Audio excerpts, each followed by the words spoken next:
I'd like to call the meeting to order, please. Lisa, will you read the statement of compliance? The notice requirements of the Open Publics Meeting Act for this meeting have been satisfied. A copy of the annual meeting notice was sent to the Press of Atlantic City, Star Ledger, posted on the bulletin board in the municipal building, the municipal website, and filed in the office of the municipal clerk. Please turn off all cell phones. Please stand for the Pledge of Allegiance. Attention, salute. I pledge allegiance to the flag of the United States of America and to the republic for which it stands, one nation, under God, indivisible, with liberty and justice for all. Amen. Lisa, please take the roll. Mayor Collins. Here. Commissioner Blumberg. I am here. Commissioner Horn. Here. All right, we are going to begin with Chief Adams and a life-saving award proclamation. Yes, sir. All right. So we spoke about this at the last meeting, and unfortunately, one of the most important people or parts of the component of this life-saving award was unable to be here. So she is here today. Just to give a little overview of what happened. On October 30th at approximately 17:31 hours, the fire department, police department were dispatched to the area of Coolidge and Pacific Avenues for a report of workers that were involved with an electric shock incident. Crews responded, and when they arrived on location, PD, they were met with Patty, who was there to assist and initiate life-saving measures. When I say Patty, we're talking about Patty Gigrich. The ironic part of the story of Patty Gigrich is not just this one incident in the city of Margate. This is not her first rodeo with a life-saving measure and saving a life in Margate City. Back in September of 2023, there was a water rescue incident that occurred around Coolidge Avenue, and it was late in the season, so we were down to 4 protected bathing beaches. And in the area where this incident occurred, we had no level of protection. There was a swimmer in distress, and thankfully Patty happened to be on the beach and once again initiated life-saving measures. Through her efforts, no doubt in my mind, up to 3 lives have been saved. Just in the 2 incidents. We had 2 workers that were electrocuted. Hopefully we never see an incident of that nature ever again in the city of Margate, but it's good to know that we have residents or people like Patty that are willing to jump in and lend a helping hand when it's needed.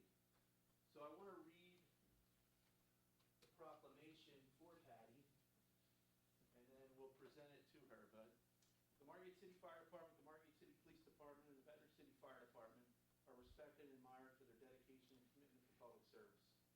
On October 30th, 2024, the Margate City Fire Department and the Margate City Police Department were dispatched to 30 South Coolidge Avenue for 2 workmen down from an electrocution incident.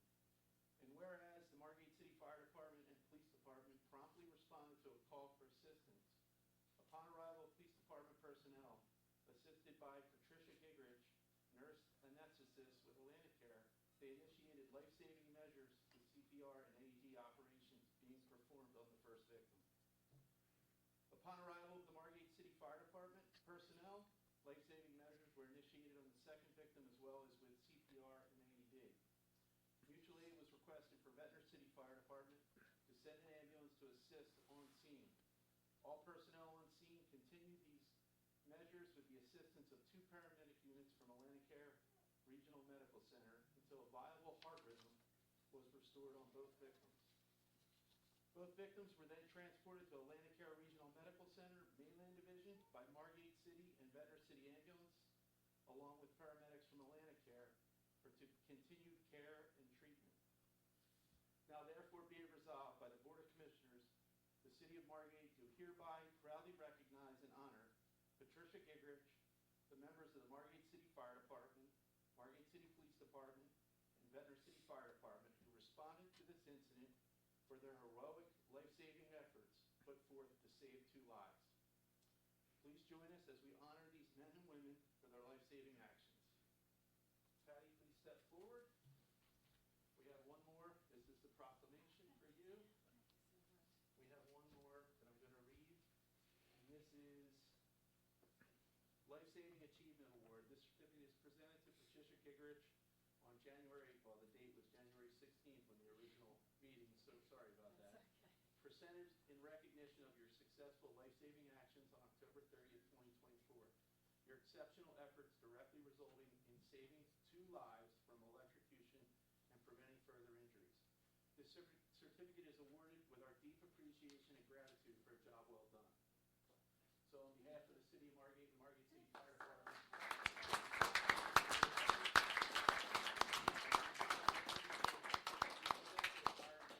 personnel, a life-saving pin. There's a pin for you. Okay, thank you very much. Here, we got to turn around for. Would you guys like to join us for a picture?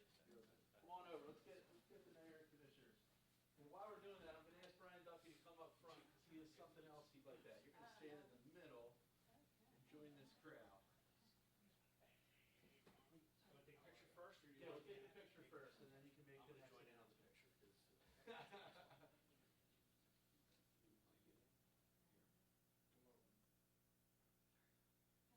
All right, Brian, I'd like to introduce Brian Duffy. He's the union president of FPDA Local 41, who has another announcement to make. So, on a personal note, I've known Patty and Mike for a very, very long, basically my whole life. And I've worked with Mike in the rowing community. And I was there on the beach helping when Patty was there resuscitating the gentleman on the beach. And I was there on the 30th when we pulled up and I went to start compressions, and I looked over and there's Patty, and right away I had a level of calmness to myself because I knew that the airway was going to be managed well. I was like, okay, we got this. Patty's here.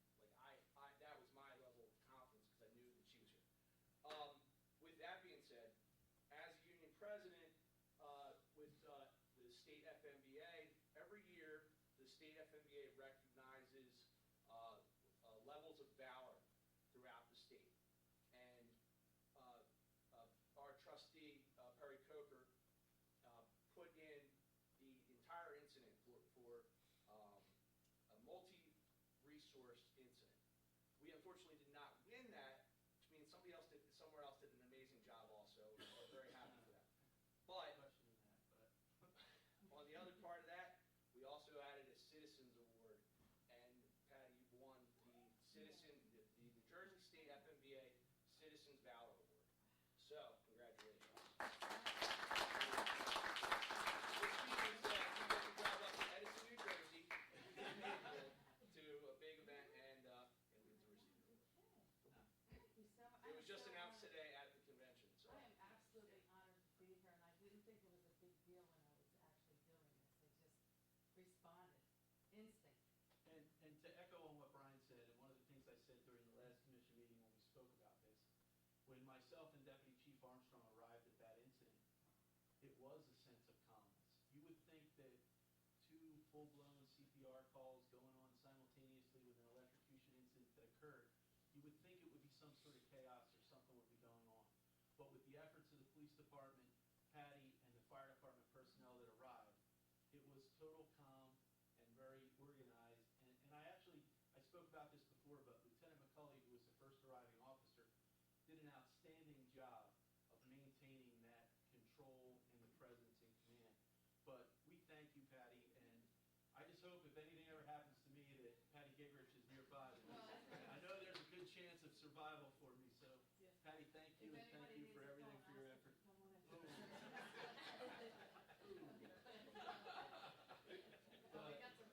ahead. Could I add a little color to this? Absolutely. Good story, my big mouth. This young lady is my niece. This is my nephew, Michael. And I am a doctor in Galloway.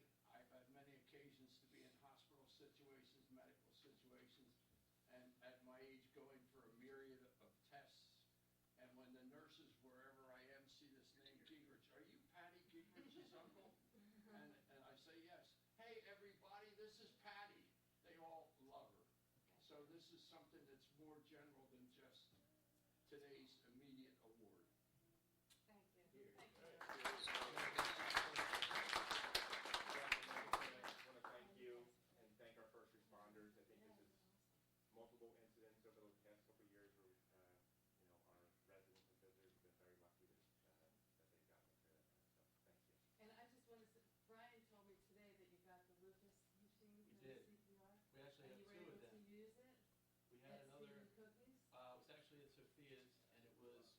first, Oh, wasn't that Stephen Well, Cookie? it was one of them, I it think. was Sophia's, but it was within the first week of us putting it in service. Right.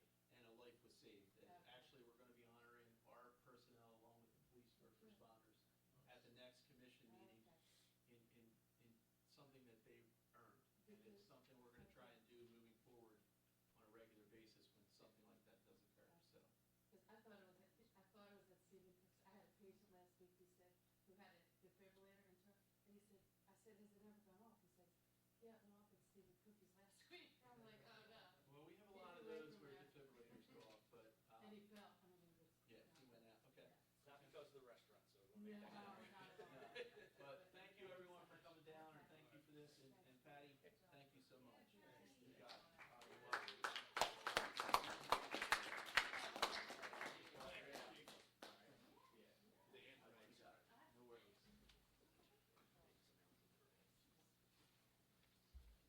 Yeah, we put in.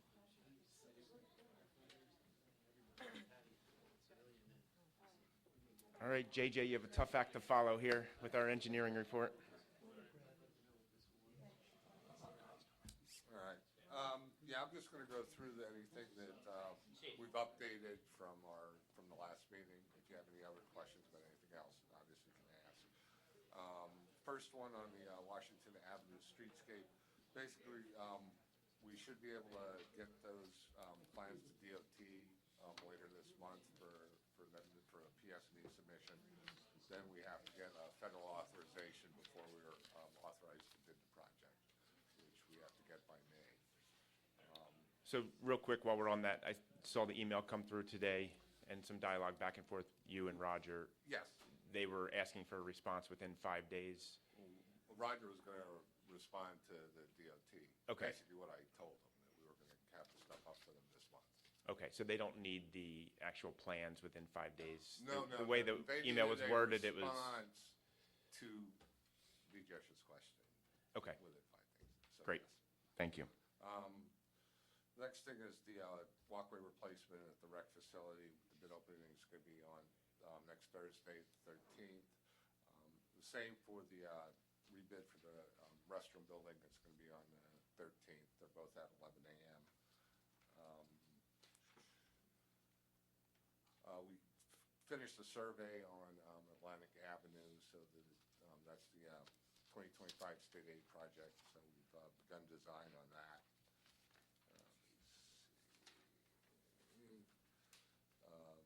On the road program that's in construction, one of Argyle Court was added. We got the design completed and to the contractor, so they now have those plans for that project. The last state aid, Winchester Avenue, contractors addressing the punch list. My understanding there really isn't an awful lot on that punch list. The lacrosse wall, they started construction on that. That's in progress. Curb and gutter program, contractors anticipating beginning this month on that.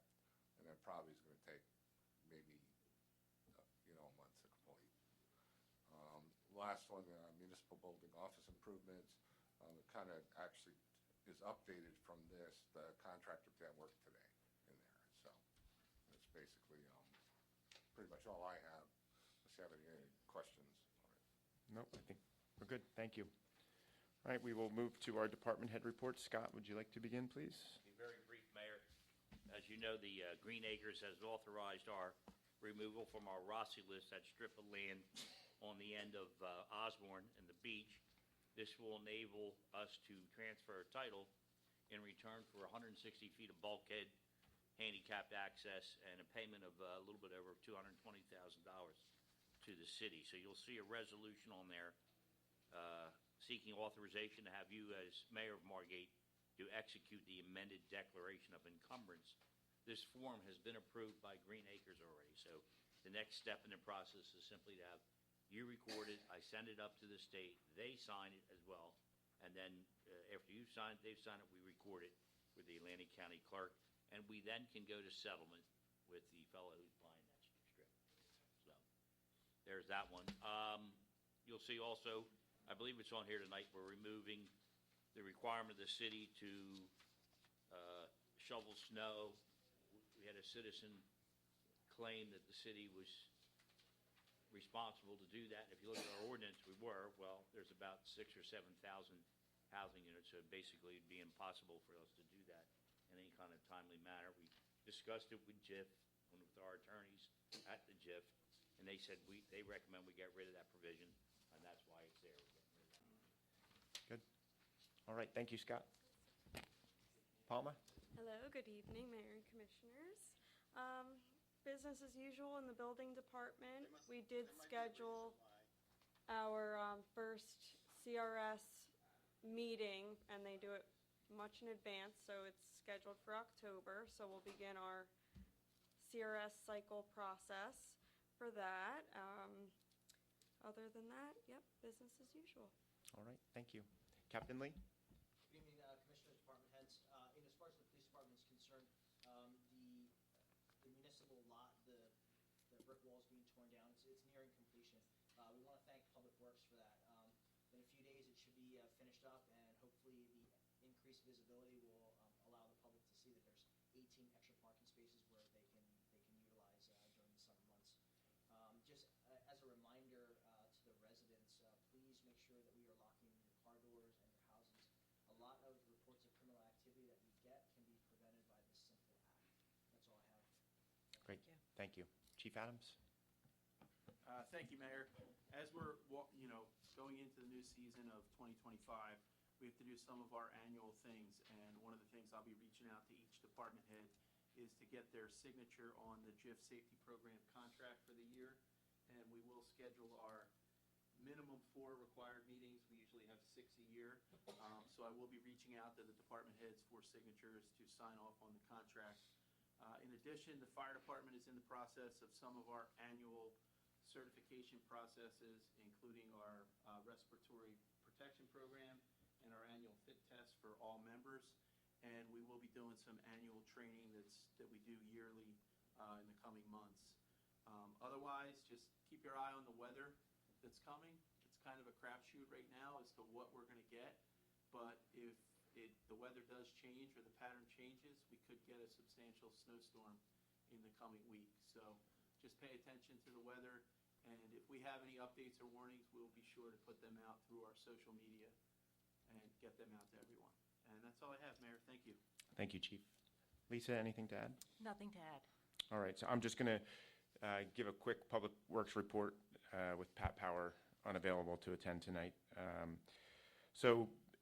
Public Works been very busy, a lot of water main breaks, and, with all the storms, on January 25th alone, there were 18 water shutoffs. So just a reminder to residents to winterize your home. The Public Works Department's in the process of rebuilding their sweepers. They should be back on the road within a couple weeks. And getting ready for the summer season, starting to build 8 new lifeguard stands and building 4 relief cabanas to be used along the bayfront, enclosures for around the bathrooms there that Chief Hankinson brought up a couple weeks ago. And then just to, echo Captain Lee, Public Works has been removing that wall. Just to kind of give a little insight into the wall coming down with that parking lot, as Captain Lee said, we wanted it to be more visible so people knew to park there. It's been a public parking lot for a number of years. I can say that I've used it many times over the past couple years, and I think a lot of people just weren't aware of it. Whenever I mentioned to people that that's where I parked, they were surprised that there was a public lot there. So Public Works and the police department partnered together, determined it would be a great idea to bring that wall down. At the same time, we're going to have an entrance and exit along the Decatur Avenue side. So right now there was only one entrance, pedestrian entrance. Everybody would park from the Benson Avenue entrance, and that's where you would have to leave. You'll now be able to park and then leave out Decatur Avenue as well, if that's the direction you're heading. We're also going to beautify it a little bit, put some flowers and some shrubs there, and a little fence around it to clean it up. But the fence will be very low, again, to make sure it's very visible to the public. So that is it from Public Works, and we will now open up to public comment. If If anyone has any comment on anything discussed in this meeting, please step forward to the microphone, state your name and address.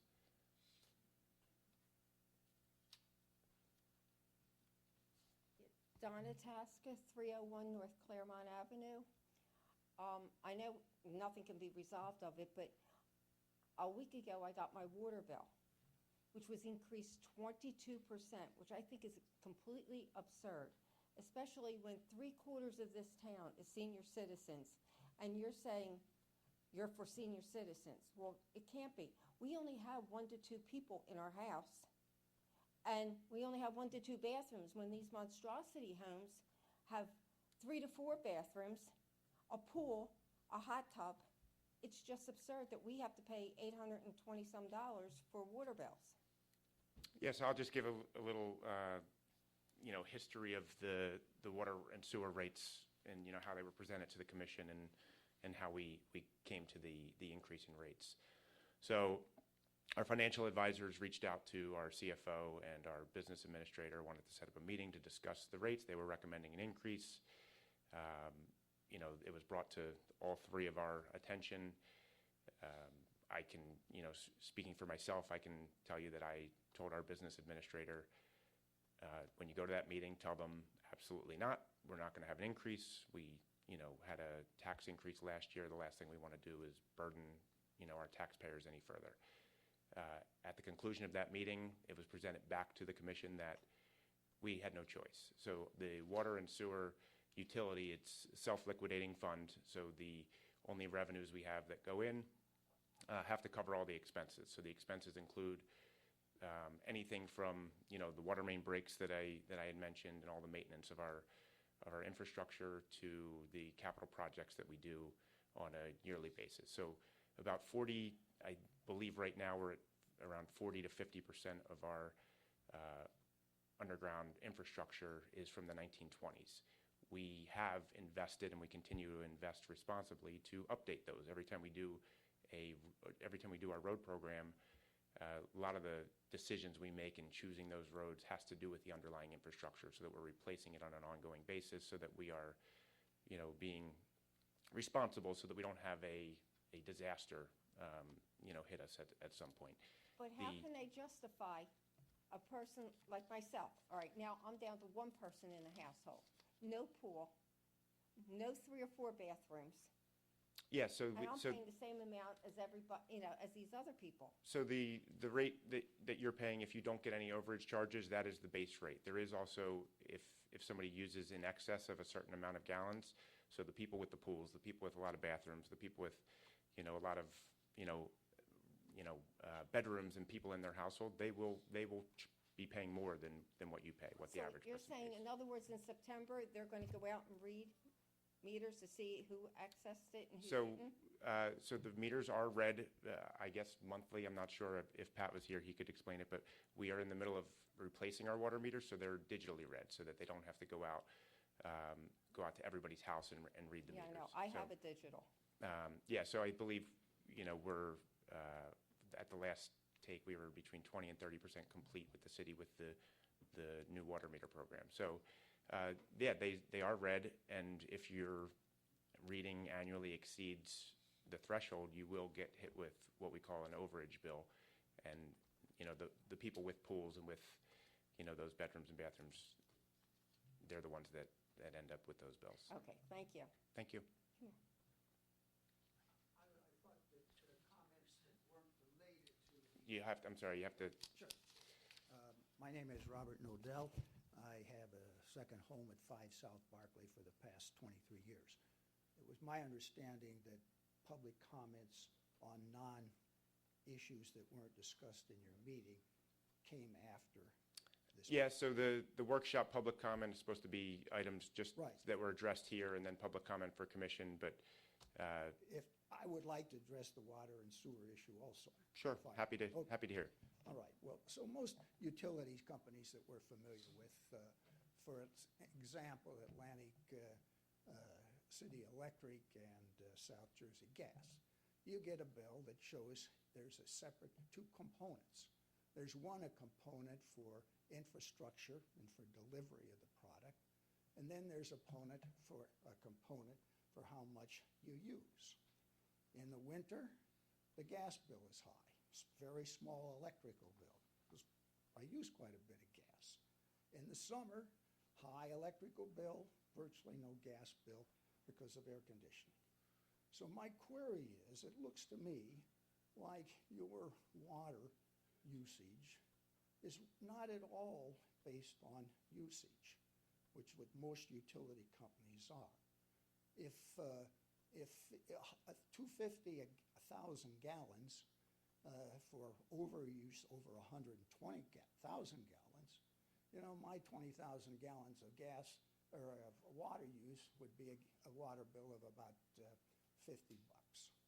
Sewer-wise, again, you're talking about $250 for over 1,000 gallons over the usage. Okay, so my sewer bill would be about $240.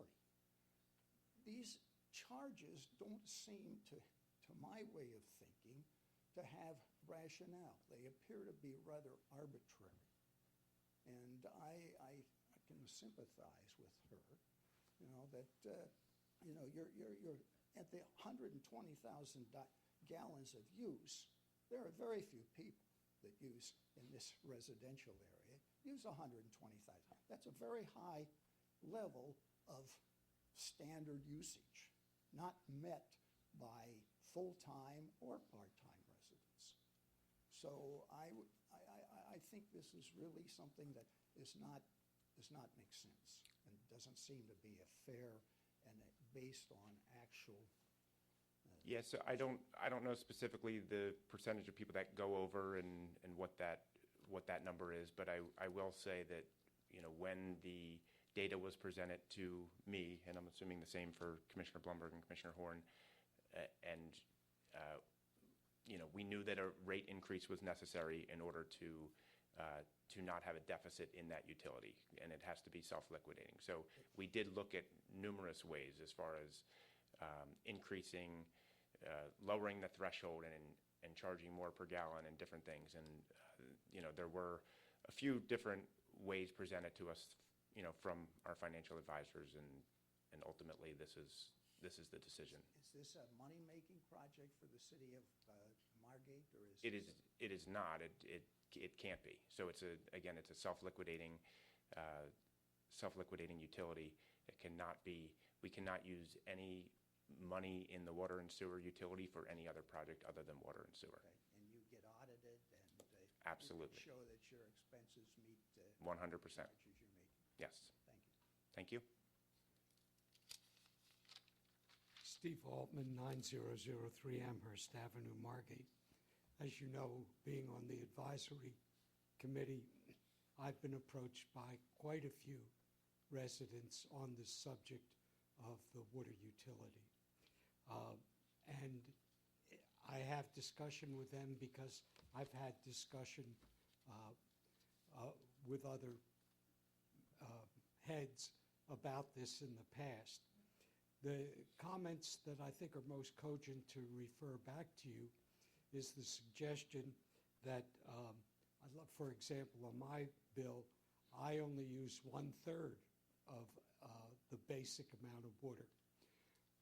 Why don't we have a program that encourages conservation is one thing that I'm hearing from the community. The second thing that I'm hearing is what's going on here today with your explanation that something could be put out. I'm sure when you got your report back from those people who were discussing this, a lot of these issues were explained to you. The same thing should be available in maybe something that went out with a water bill or could be sent out now or in the future, explaining why I'm paying $800 and something and only using 1/3 of my allotment, and who's using my other 2/3 allotment, you know, that sort of thing. Those are the kinds of responses I'm hearing a lot of, and I just wanted to pass that on to you directly. Thank you, Stephen. I will say that my direction when this rate increase was going up was that we need to notify the residents, let them be prepared. I was under the belief that that was happening, It did not. I do not know why, but I've had discussions with our administrator as to try to figure out why that didn't happen. So we're on, and I agree that the residents should have been made aware. The one thing we did do was typically, I believe these get sent out in March. They were mailed earlier than normal to allow people to budget a little, in advance, knowing that it was going to be an increase. But I agree, the knowledge and the background as to why it went up and the reasoning for it should have, and we'll make sure in the future that is done. One question that I was asked is, does this relate to the mandate to all cities to replace pipes in the street that are that have lead? Yeah, and I guess the best answer to that is yes and no. So the capital projects that we do that affect our utility are what leads to our rates. In 2020, when the last rate increase occurred, our financial advisors said this will carry you to 2024. That was their estimate. They were correct. We needed a new increase. We need an increase in 2025. As we look forward, I asked them actually last week. I reached out to get a little more information about this again because I knew everybody was concerned about it. And I said, will this carry us through for another 5 years? Because typically, as I was told, every 5 years or so is when we have a rate increase rather than doing, so we have one increase every 5 years. This year it was 20%. Would it be better for our residents to do 4% a year instead of hit them with a 20% in 1 year? So, these were questions I asked, and I also asked how long this increase will carry us through. And with good certainty, last time they thought 5 years. Now there's a little uncertainty because of this lead pipe and all of the questions with that. So we're still trying to get information on the full scope. JJ can speak to it. We just actually spoke about it this week. The lead pipe is going to be a significant undertaking and one that that could be very costly, and we're looking at ways to lessen the burden on the taxpayer. But so it potentially does impact that rate. I don't know that there's a direct impact to this point. Yeah, that was one of the things one lady at the library said to me. Couldn't they have increased it over 4 years or 5 years so that the increase wasn't all in 1 year? But I'm glad to hear your response. Yeah, and I think, again, feedback like this from the residents is important so that we can make those decisions going forward to say what makes the most sense. Thank you, sir. Thank you.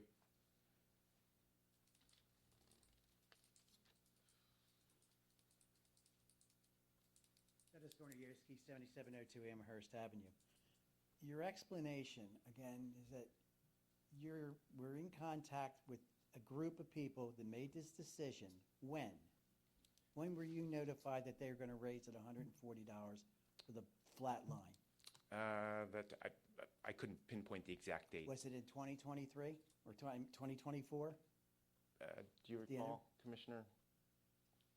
If it was not in 2025, it would have been the end of January 2024 would be my thought. I mean, this was... Okay, all right. So in 20... It hasn't been Right. We haven't known for a year or anything like that. It's been pretty recent.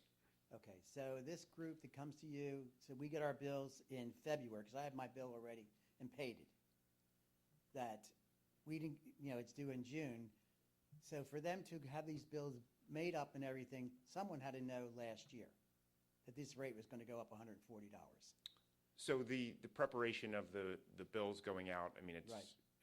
As far as the time to print them and mail them, Yeah, that takes time. But as far as changing the rate on the because those have reflected the new rates and everything. Correct. Yeah. So that's Okay. just a quick change on the in the computer and before it goes to printing. So that's Okay, so what I'm saying is that I've been getting one of this information about these unfunded ordinance that we had, which you and I had a discussion that there's only like $1.4 million.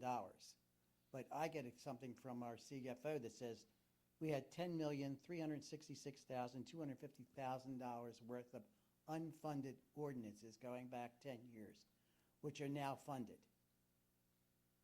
So my question is that these are done in your budgets from 2024, 2025, and of course, an increase in our taxes. So with all this going on, why wouldn't we have done something earlier to incorporate this problem with the lead that you're telling now? We have a dredging projects going on, which I take is going to cost us money because I keep asking, how much is this citizens of Margate are going to be responsible for this dredging project? Nobody said, Ed used to say, well, it's too early in the project. Well, now we have all the approvals. What's it going to cost us on top of what we've already budgeted over $10 million, have a $30 million bond, a tax increase? What else? Isn't it time to maybe shut down some of these projects? Well, I think if we stop investing in our town, it would be a big mistake. So we are investing with the future in mind and trying to be proactive. And again, on any given day, we just had a capital meeting this week. On any given day, we have $30 million of projects that are wish lists. We choose the ones that are high priority, that are most effective for our residents. And But your project you're selecting, for instance, you're saying that we have lead, and the gentleman who was here from the Public Works gives an impression that we don't have the lead problem. If you remember the meetings, 3 meetings ago, that we had a public official that said there was no problems with lead, don't be concerned. So now you're telling me you have this lead project that could be crucial to people here, that we may have a lead problem. Right, so the federal government is mandating that any lead pipes be removed. Again, this is all stemming back from the Flint, Michigan incident a number of years ago. So, and I don't know, as far as preparing for this, I don't know that, JJ, maybe you know when this initiative was started, the lead pipe. 2021. So, But it's not just, well, you have to understand the way the government looks at this, they're also saying galvanized pipes, they consider lead pipes, you have to replace those. Okay. So Right. really, we have a lot of galvanized pipes. Okay, let me ask a question. Whether or not I know they have any lead pipes. We have, how many new homes have we put up in the last 2 years? 50, 60 new homes? About that? more than that. More than that. Okay. So every one of them required the street to be opened, to have a connection to the main street. Would not our Public Works would have known by then if we have a problem like this with all these new homes, with new connections to the streets? Again, every time we open up a street, we're replacing the infrastructure so that we don't have these issues. So Remington and Vernick they're in the process now of identifying and trying to have I believe we're going to have a website or something where people can self-check their homes, and we have a database of the streets that we don't have to address. So there's this big number out there that says if we replace every pipe in the ground, here's what it costs. That's not what our cost is going to be, because we've replaced a lot of those over Well, that's time. what I'm trying to say. So that's where the uncertainty comes from, because we could sit here and say, how much has been replaced? If houses have been tracked for every new house going in, I know my house going because of the storm, Sandy. I know I have copper piping under my home. Now, I don't know what feeds the main feed out there, because I have a meter that's unfortunately is half buried by the sidewalk.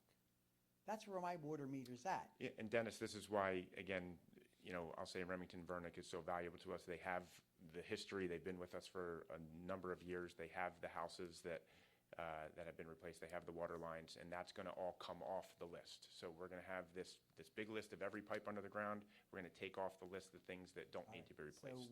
So have we looked at what projects should be stopped? For instance, this dredging project has been going on for, 10 years? I believe they've been trying to, and Scott would know better than 10 I would, years? but they've been trying for 7 years. Yeah.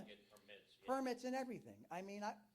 And we still don't have permits. Everything is submitted to the state, I believe, but we still do not have the permits. If we go through with that project, then it's going to be additional costs that's going to raise these ordinance. That's a lot of money, $10 million. When things going back 10 years, back to 2015. I don't understand it. Taxes, everything cost. When we had our conversation, I said the water bills, oh, you just said the water bills don't go up, and the water bill went up.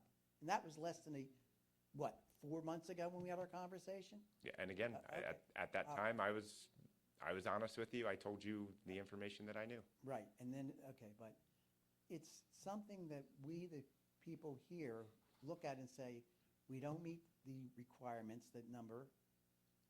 Our people who have second homes down here only are here for 13 weeks out of the year, so they're not going to use the full 120 because they shut their properties down for the next 9 months. So where is $140? I mean, you can tell me the water main breaks that we have, well, what's the cost we're paying? How many water main breaks do we have a week? One a week? I mean, the one on Benson Avenue in Well, that was- Winchester But cost, that was, okay, but that was a couple months ago. a couple months ago. Yeah. How much, what is it, $100,000? I believe it was in excess of $100,000. Okay, understand it. Okay, so that's one, okay, that could have been something that could have been budgeted into this $10 million and subtract something that was in here. But again, the utility is separate, Dennis. So you have general capital and you have utility capital. They are okay. separate. The utility capital can only be funded from our water and sewer rates. So that's. So then you're telling me that there's a possibility that this water rate's going to, which, when I bought my home back in 2001, was around like $500 a year. In the last 4 years has gone up $300. So again, Dennis, we will make decisions with the taxpayer in mind as we make, as we go forward. I think we have very amazing drinking water, amazing services in our town, and we are a 1/4 of some of the neighboring towns for water and sewer. Okay. So I think And I there's can a lot of. tell you where I came from in Pennsylvania, they have amazing water also, but my bill was not for that, was $90, maybe $360. Understanding a larger area, living in a population cuts down the cost. But the problem here is that we do have what? If we take our non-seasonal people here, we should have around what? 7,000 people in the area? Year-round population? Not year-round. Year-round, Is we're that what well you're- below 5,000. I know that. But when we have it, when they're here on season, about 7,000 people? We're in excess Okay. of that. Okay. Yeah. About 25,000. 25,000, okay. So we grow by 20,000 people. Right. Because we can't, our seasonal people here are now below 5,000.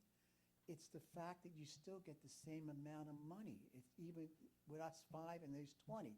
I can't see where if you take that, the increase of 20,000 of $140 minimum, it's a lot of money. It's like, what? My math's close, over $1 million, close to $2 million? Am I correct?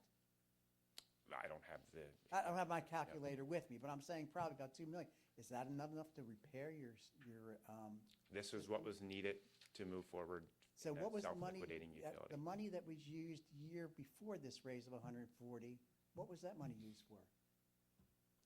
Is there something, an itemization that shows what that money went for the water? Since you're saying it could only be used for infrastructure.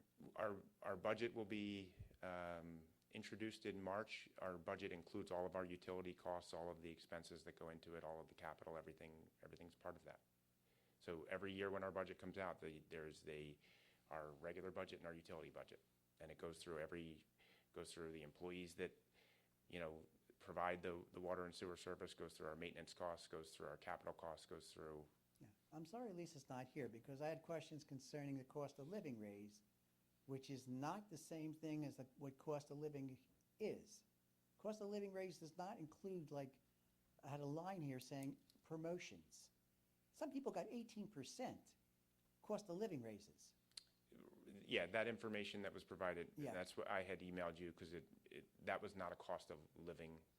But that's what I had asked her, what Right. cost of living was here. It also, so we take a cost of living and include it in a merit raise, what we used to call my company. So the cost of living that's built into our contracts, again, and Chief, Adams and Captain Lee probably know better because of their contracts and their knowledge of it, but I believe it's between 2.25 and 2.75%, somewhere in there. Right, That's what it the number costs you a were living. looking for, yes. Well, but that's not for everybody. Correct. Well, There are some because there's, people that are getting more than that, getting 4%, 5%. well, there's contractual steps, there's contractual promotions, there's all of those things, so that's where those other increases come in. But then that's not a cost. So what, my question to her was, what does the average, the person here that works as either a department head or an employee? So it What's the ends bottom up line? around Is it 2.5%, It's somewhere, 2.5. as a ballpark, I would say. So the other ones were increases because of job titles, we used to call them. Could be job title increase, could be, contractual And steps. remember what you ran on, you were supposed to be controlling these salaries. That was one of the things you ran on with no raises in taxes. And you have not met that. Yes? Yes, it was. Like, the ad that was sent out that said there was a problem was that they were going to look at the salaries of the employees and everything and try to maintain them. They were not maintained, they've increased, let alone there was no tax increases. That was also part of it. If I can interject, just Okay. one thing to Okay. say here. For the current administration, the contracts that are currently in place were negotiated prior to this administration taking office. So therefore, they haven't had an opportunity to negotiate any of these contracts with any of the organizations, the three big, organizations, the Employees Association, the PBA, and the FMBA. So those contracts were done prior to this administration taking office. But there's been contracts with people hired. New hires, new titles. But they New fall position. they fall under the No, no, no, existing no, no. Employees Association, and any police officer or firefighter That's falls different. under the Yeah, please, fire department. what about a business administrator? That's not under your contracts? Am I correct? No, and we hired a business administrator at much Right, I'm less, just saying, at a so- significantly lower rate than we had before I took office, so. But you ended up, only reason that was because the person was relieved. Okay, so I'm saying, so it's But I not, inherited it's not at that, a less and the- because and you had the to pay new- the person out.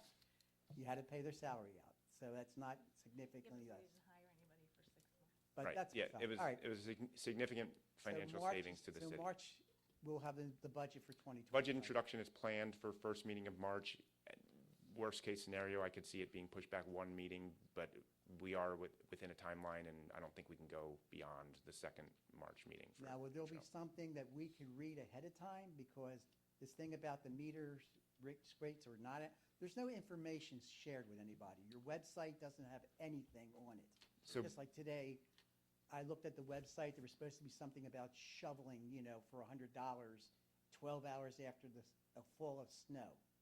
That was on the website. It was one of the ordinances. They're not on there now. It was dropped because I was upset because the fact that, That's on the agenda for tonight. so you're going to have an ordinance like that.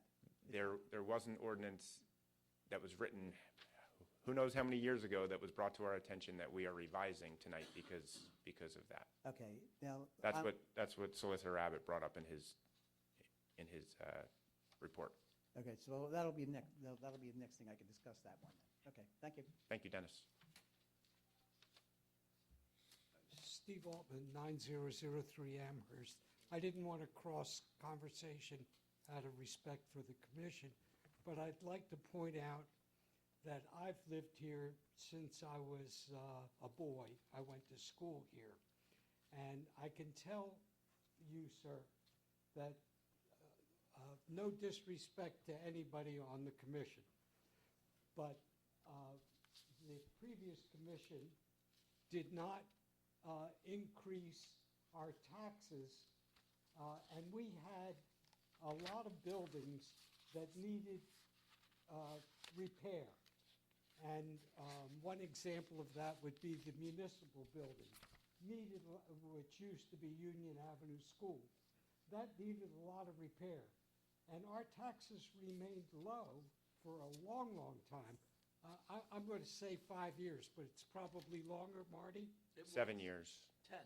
10, okay. And repairs should have been made. But now you and I and everybody else who lives in Margate is going to be paying for the repairs to buildings because the previous commission did not repair.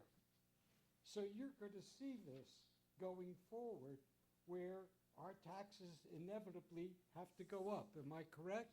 Yeah. And I think I think not only the commission, but the department heads should make that kind of information more available to us because we are in that problem. And we need to know ahead of time. And I listen to you and you're right, but there's a lot more going on over the last 30, 40 years that I've lived here. And I can tell you, I've been here with my late wife's family, who's been here well before you were here. Okay? I look young, but I'm not really young. Okay, I'm gonna just tell you, I was here. All right, then, if you want to come back up and speak after he's finished, you can, but Thank you, commissioners. thank you, Steve. People assume that. Dennis, just please state your name. Dennis Gorniewski, 7702. People assume that because we come up here, we're not residents. I've been here and I can remember the movie house, so you would probably remember that since you're a longtime resident, right down the street from where I live at in Delavan. I remember when the Margate, when the trivia question, the Down Beach Deli is, do you know what it was before? Yeah, it was the Margate, right. But we people here are saying is that what the other commission did was wrong, what they did. They had projects they should have not done. They should have never given a 50-year lease to the parking lot across from the CVS when we had a parking problem even back then, okay? I agree. What I'm saying is that we are doing projects now when you're right. We're going to have new homes, but new homes are paying larger taxes than your home and my home because I don't have five bedrooms, 4 baths, whatever, or 7 rooms. So those houses should be enough, the taxes that are being collected now, and with the increase that we had, we brought in $2 million more this year, but that should have went towards infrastructure, not to go in for new basketball courts. I understand that things need to be done, but not to have projects, select the projects you need, pinpoint what we need, okay? Thank you. Thank you, Dennis. Very good.